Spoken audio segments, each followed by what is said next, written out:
What is going on, my broskiis? My name is Toadskii, back again, here to bring you guys yet another One Piece Treasure Cruise video. And today we're here to talk about Limit Break Expansion. Brand new batch is going to be debuting here on the 6th of July at 1900 PST, which is the exact same time as when the Treasure Map Sugo Fest debuts. By the time this video gets publicized, this should actually already be live. So if you guys are interested in any of these, go ahead and get started. But let's go ahead and get into it. Shout out to, who are we going to be shouting out today? We're going to be shouting out my man Blazing Gamer for this particular information right here. So you can see with this batch of Limit Break expansions, it's a relatively limited list. We have 3 legends and we've got 3 rare recruits. So it's nothing too crazy, but I guess, you know, without further ado, let's go ahead and start talking about these units, deciding whether or not they're worth Limit Break expanding or not. Let's jump into it, okay? So the first one, well, let's go through the rare recruits first. We got Quick Okiku, which is a pretty decent unit. 200 attack, 200 health, 100 recovery is like, whatever, you know, you should be expecting stats upon Limit Break expansion. -4 cooldown, though. Hold up, that's actually kind of nice. So I've pulled up the database now. Shout out to my man Solaris. Here we have the Okiku, and with Limit Break expansion going down to a 9-turn cooldown, dude. It's pretty good. I think she has double special activation, right?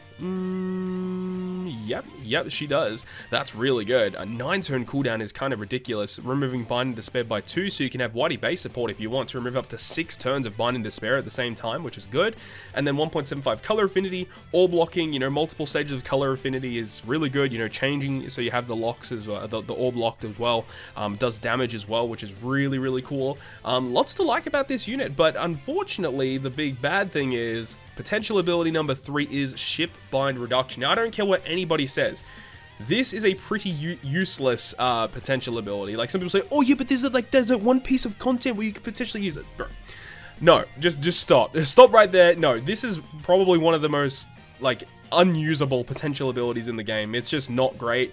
I'm not a big fan of this one. I mean, like, yeah, when it happens, it's good, but it's just the fact that Ship Bind is such an uncommon debuff that the fact that there are characters that have a potential ability reserved for it is just pretty ridiculous in my eyes. But anyway, let's move on. We got Speed next. So Speed gets more stats, of course, a little bit more health than what Okiku does, a little bit less recovery though.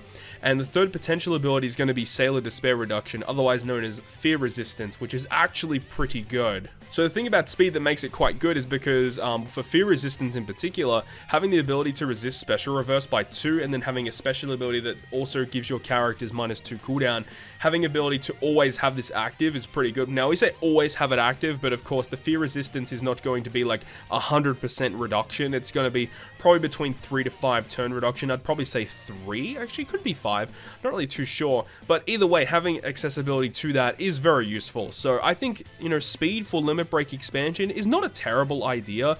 What's her actual cooldown? She actually doesn't get any cooldown at all. That's a little bit of a downside, honestly, but you know, 12-turn cooldown is still pretty respectable for what it does, especially for the cooldown plus defense reduction. You know, it's nothing too crazy, so Speed is an okay choice for Limit Break expansion.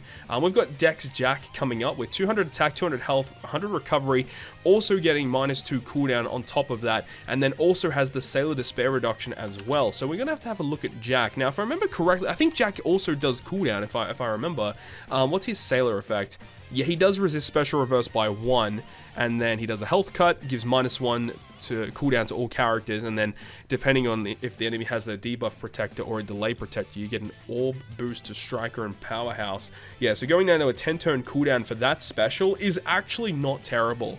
But the thing about it is that this character doesn't see that much play. There's no like particular content where you're like, oh bro, I really wish I had that Dex Rare Recruit Jack, he would have solved all my problems. No, there's so many characters that can already kind of do what he tries to do, and if you need a unit that just outright gives you cooldown reduction plus having this, like, there's just a lot of characters you can kind of fulfill that role for. But, you know, at the same time, this unit does do that, does do the cooldown, plus gives you an orb boost for 2 classes. So I guess depending on the situation, you may need it, but I just don't think it's worth spending some materials on, considering how, you know, you may want to be using those materials for Sugo Fest exclusive characters, or Treasure Map characters, for example. But let's move on to those Sugo Fest exclusive characters. So the first one we're going to have a look at is V1 Kaido. So we're talking about Dex Kaido right here, man. Like, this is one that a lot of people were really hoping to get a limit break expansion, and we were hoping for maybe a buffed captain ability, but I mean, his captain ability is already still pretty good. You know, base 4x, minus cooldown at the start, being able to launch his special at the start is just absolutely ridiculous. He has pretty good health boost as well. His captain ability is already really good, but, you know, there's still a slot open for a super evolution sometime in the future, and honestly, this character with a super evolution would be kind of nutty. But unfortunately, he doesn't get too much. But he, as I said, he didn't really need that much. He gets an initial 200 attack, lots of additional health, a little bit of extra recovery. But the -2 cooldown, I think, is very, very valuable, going down to 14 turns. I didn't actually realize he was 16 turns at base level. So going down to 14 is actually kind of nice. Because remember, you gotta remember that his captain ability does give you -2 cooldown at the start. Double Kaido -4 with sockets, it's -6. With a ship, it goes down to -7. So -7 starts at 14, starts at a 7-turn cooldown. That's pretty good. You know, and you know, there are certain instances where you kind of need the extra health cut, or you know, your beneficial effects are removed and you need to launch a special again. Plus, because of the expansion, he does get that additional attack, which means that his end of turn damage is amplified to a very, very small margin, which is fine, right? This is a pretty good limit break expansion, and despite the fact that it doesn't really give you a lot, I'm still kind of on the fence of to whether or not I want to do it. I honestly I kind of want to do it, but at the same time, it's about, you know, conserving materials for other characters. This is not a terrible limit break expansion. If you're using Kaido super duper often, you may want to do it, but I think that, you know, using limit break expansions predominantly just to get the additional attack, it's probably not worth it. It is probably worth to use it on characters that get buffed captain effects or lots of additional cooldown that make the character even more usable. That's probably what you should be aiming for. But V1 Kaido, in my opinion, and for endgame players, this is not a terrible option. But I'll leave it at that. I'll leave it to your own devices onto whether or not you want to limit break expand him or not. I know a lot of people are going to be in the boat of doing that. It's kind of like the same thing as like Legend Chopper when his expansion came out. A lot of people were on the boat like, oh my god, I use Chopper all the time, I'm going to go ahead and limit break expand him. I'm still in the boat like where you know, the content that you use Chopper for, you don't need to limit break expand him. And I just feel like it's a little bit of a waste. But that's just my opinion, of course. You can, you know, spend your materials how you like, okay? So let's move on now to the second one, which is going to be Bartolomeo. Now, Bato is a character that, unfortunately, no one's really using, especially in content, but his support effect is still extremely solid, but, you know, in regular content as a captain or as a sub, no, this character is pretty bad. So his captain effect does get upgraded though. He becomes a striker and driven captain by 3.75 times, strength and quicker matching for those two classes, and then 30% damage reduction if you do not attack with Bato during that turn. So like on paper, like it's so meh, honestly. Like 3.75 in 2021, like no, just no. He goes down to a 10-turn cooldown, which is cool, but unfortunately, special's not that great. 1 turn protect from defeat, and then Striker and Driven get a 1.5 attack and orb boost. Like, it's like, well, whatever, bro. Like, no one really cares about this special. This special is, like, so lame. Like, no, you should just avoid expanding this character, because the only real, like, redeeming quality of this character, and it is a very good redeeming quality, is his amazing support effect attaching to Robin and Cavendish, and just resisting paralysis by 3 anytime you're inflicted with it. This is such a good support effect, sees lots of play, there's lots of good Robins in the game. That's the only reason you really do that. There's no reason at all to expand him. No, just don't do it. But the final character is version 1 Law. Version 1 Law, man, it's actually been a long time since I've used him on a team, but he is really good though on paper. So he obviously got his 6-star version, he's got his 6-star plus, which is the one that we'll have a look at. So 6-star Law, version 1 Law. Slasher Free Spirit, he does get a buffed captain effect. Slasher and Free Spirit get a 3.5 boost base, 4 times boost after 3 perfects in a row, and then 4.5 times after 5 perfects in a row.